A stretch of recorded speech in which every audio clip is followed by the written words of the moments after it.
Well, hey everyone, my name is Nathan Jones and welcome to my YouTube channel. I like to talk about all things movies, specifically Blu-rays, and today I am talking about quite a bit of titles that I have recently picked up in the month of July and August. I picked up quite a few things because there was a lot of sales going on. Obviously, if you are not new to my channel, you know that I got a really gigantic haul of films from the Criterion collection from Barnes & Noble. I also picked up a few things from Eureka. I also got Indicator. I got Arrow, because Camp Arrow happened, and I also got some Kino Lorber titles to share with you as well, and I want to talk about all of those, and I also want to talk about a few titles that I have watched recently in the past. I know there's a joke going around, and I really love it, actually, by the way. My new name on this channel is Nathan I'm So Busy Jones, and it's true. I'm very, very busy. School just started. I am not in school. I teach. And so that means I'm just constantly having to deal with students emailing me, having to make syllabi, making assignments, etc., etc. I'm starting a new position at another university, at a college as well. And so things are a little bit loopy right now. And so, yes, I am a little bit busy. And I know it's a joke, but at the same time, it is my life. But I keep making those comments down in the comment section down below. I love it. So yeah, I want to share with you some of the things that I picked up recently and some things that I have been watching. So let's just start out with the movies that I have been watching recently. All right, so let's just start off with a film that I actually finally watched from that giant haul of Criterions that I picked up. I was finally able to watch The Great Escape with Steve McQueen.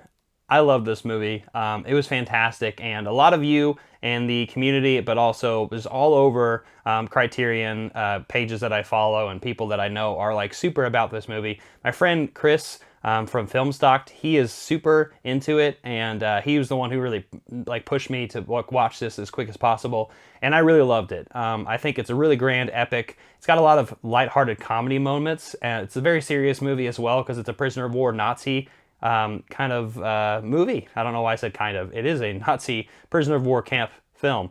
And yeah, it's just a bunch of these prisoner of wars trying to get out of this camp.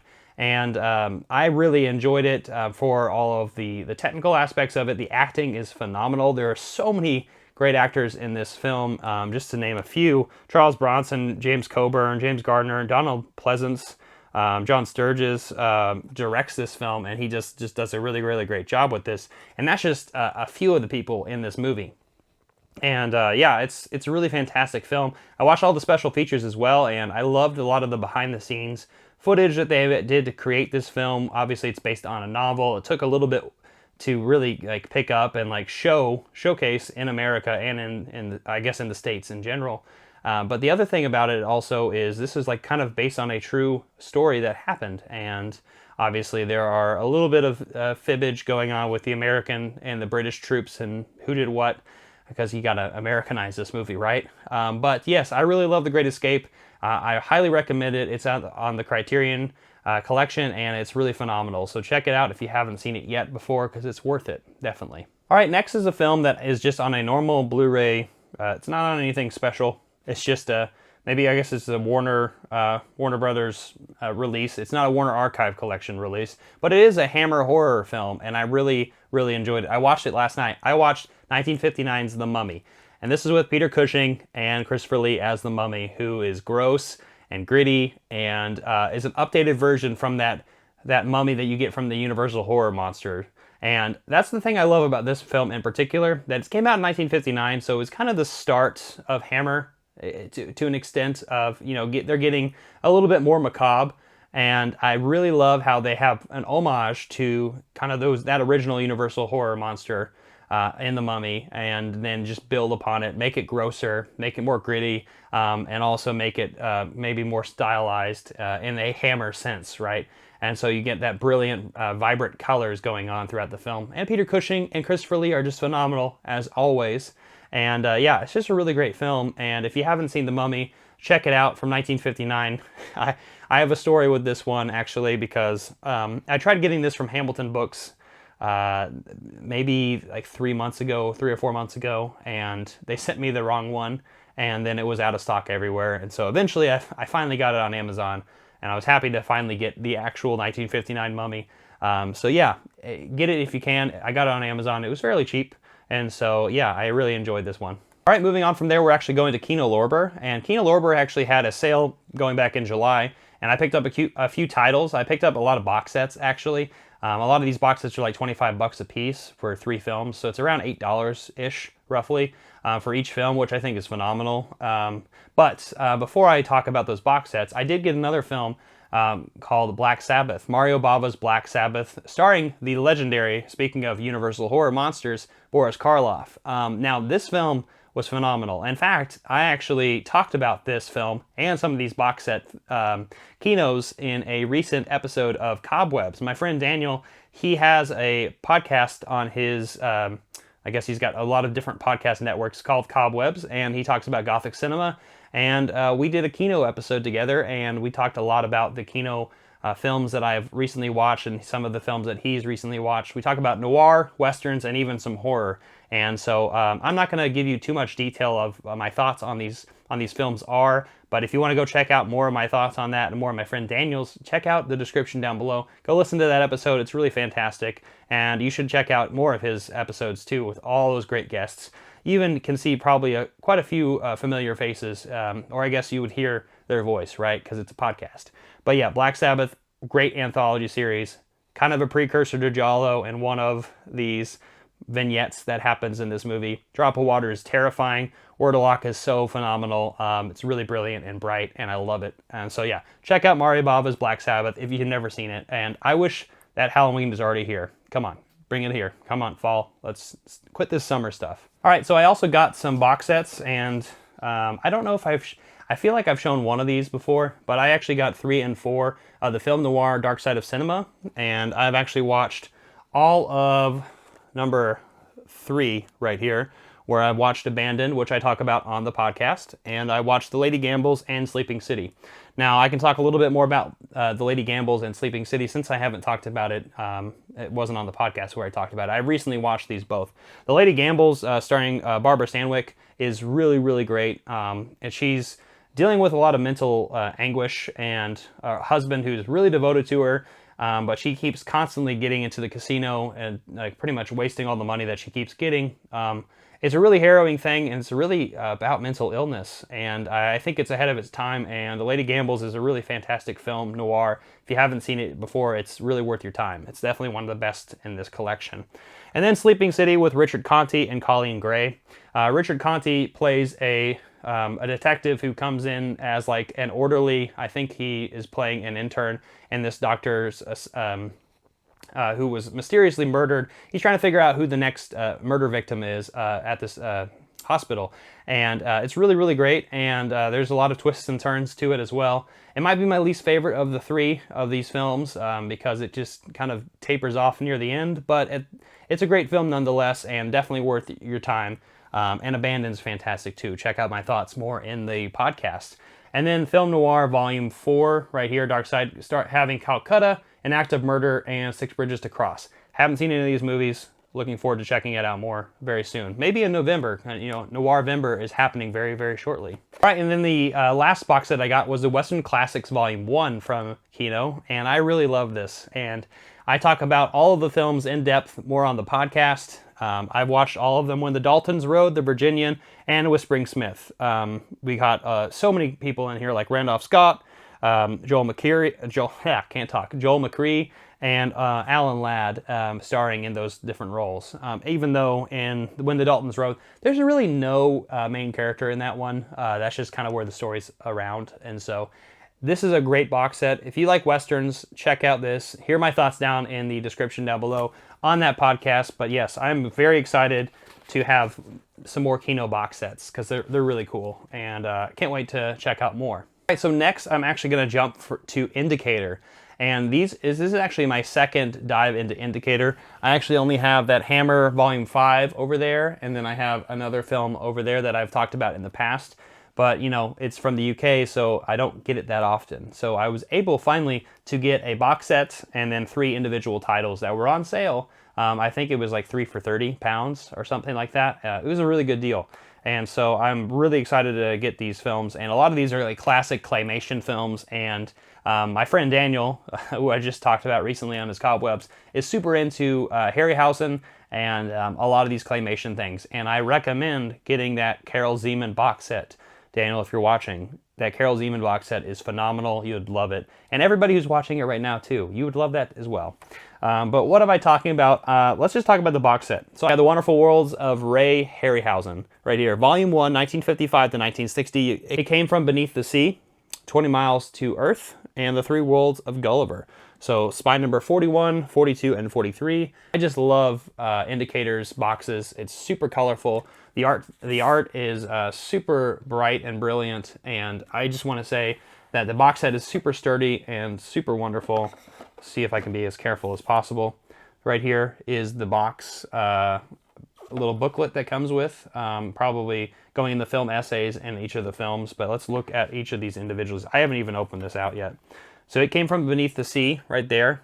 Wonderful little title. 20 Million Miles to Earth.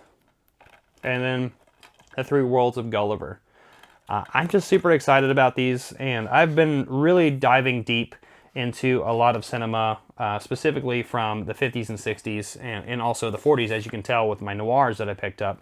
And that's just kind of the time period I'm in right now, and I'm super excited about it. But yeah, this Volume 1 box set is super exciting to check out, and cannot wait to dive deeper into that. But speaking of similar films, at least in an adventure sense and more of this grand scope of claymation and whatnot, I also got some Sinbad films. I got The Seventh Voyage of Sinbad and Sinbad and the Eye of the Tiger. I have one coming, the other Sinbad film that I'm just blanking on right now. But yeah, I got these Sinbad films. One's from 1958 and 1977.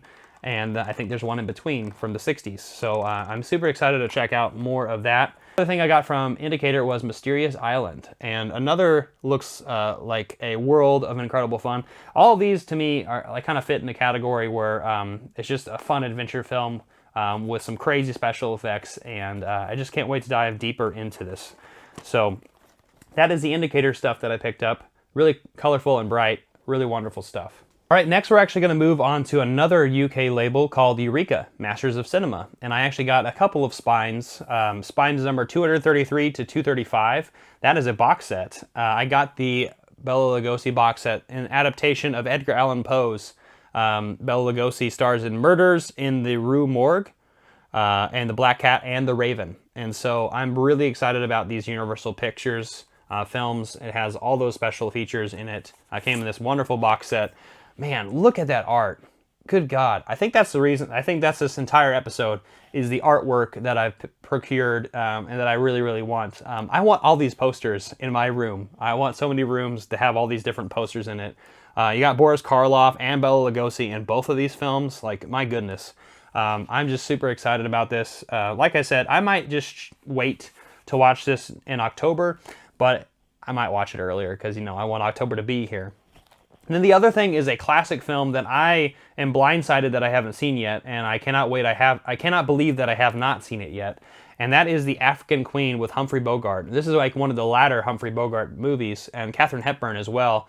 My goodness, like what a legendary duo. And look at this wonderful box set. This is the limited edition box right here, and like Elliot Cohen likes to point out, he hates those UK warning labels right here with like the PG. Luckily, you can take it off if you want, and that's wonderful that you can do that. And this box set contains a lot of things with the 4K restorations. You also have the booklet that comes with it. It kind of shows you the production side of it, a lot of the pictures from, you know, the real life locations that they were on. Yeah, I'm excited to dive into this one, and I love Bogart, and I've loved everything I've seen with Hepburn as well. But yeah, this is a blind spot of mine that I can't wait to explore a little bit further down the line. So those are my Eureka Masters of Cinema things. This is spine number 218, by the way. I don't think I said that.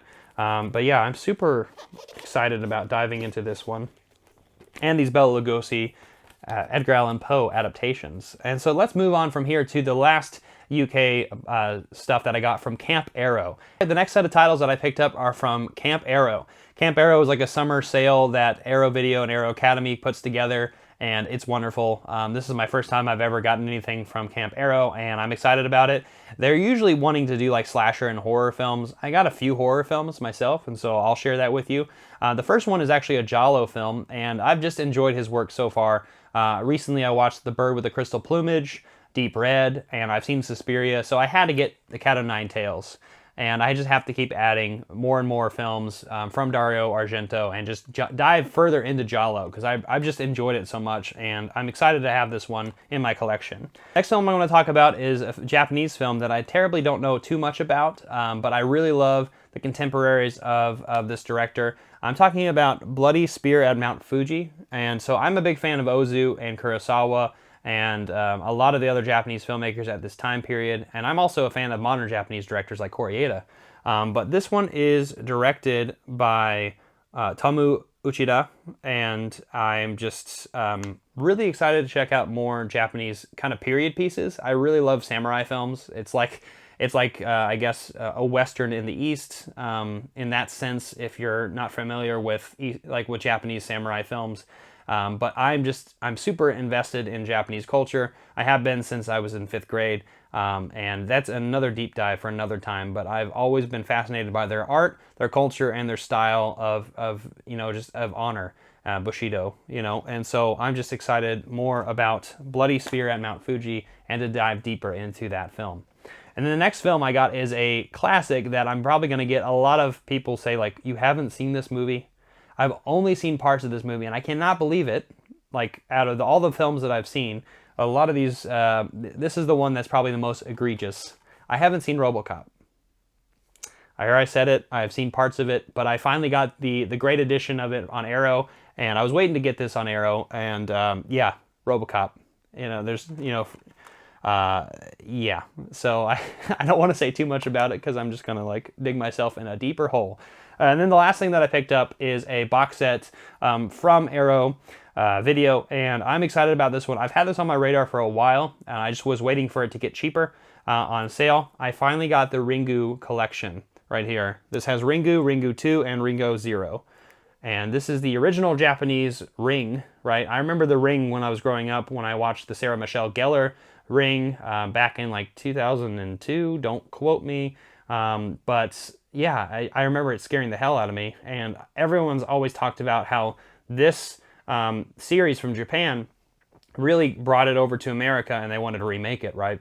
And so I know this is the groundbreaking stuff that scared a lot of people, and so I've been excited to wanting to dive deeper into this Japanese cinema. And as you probably have noticed, I picked up a lot of horror films because I'm already ready for fall. And so yeah, that is the collection that I picked up recently. From all these wonderful boutique labels, and I think one from just like a Warner collection thing. But yes, thank you so much for checking out this video. I hope you enjoyed it. I want to hear your thoughts down in the comment section down below. What should I start with next? Because I'm definitely going in that film noir deep dive right now at this moment. I'm also wanting to watch a lot of horror. So which of these films should I watch? What have you been collecting? I want to know down in the comment section down below. I also want to say thank you so much for all these positive comments on this film journey series. I'm really, really enjoying it. And I have a couple lined up coming up very, very shortly. I have a lot of you probably wondering, like, who's next, right? There's a lot of really great people lined up, and a lot of people I still have not reached out to. But I'm just super excited about this series, and I'm so happy to be in this community. It's such a wonderful and positive experience. I just absolutely love all of you. Even the people who troll me, the ones who tell me that I'm so busy. I love it. So keep doing that. Like this video, comment down below, share it, hit that notification bell, and I'll see you next time. I'm not jonesing around.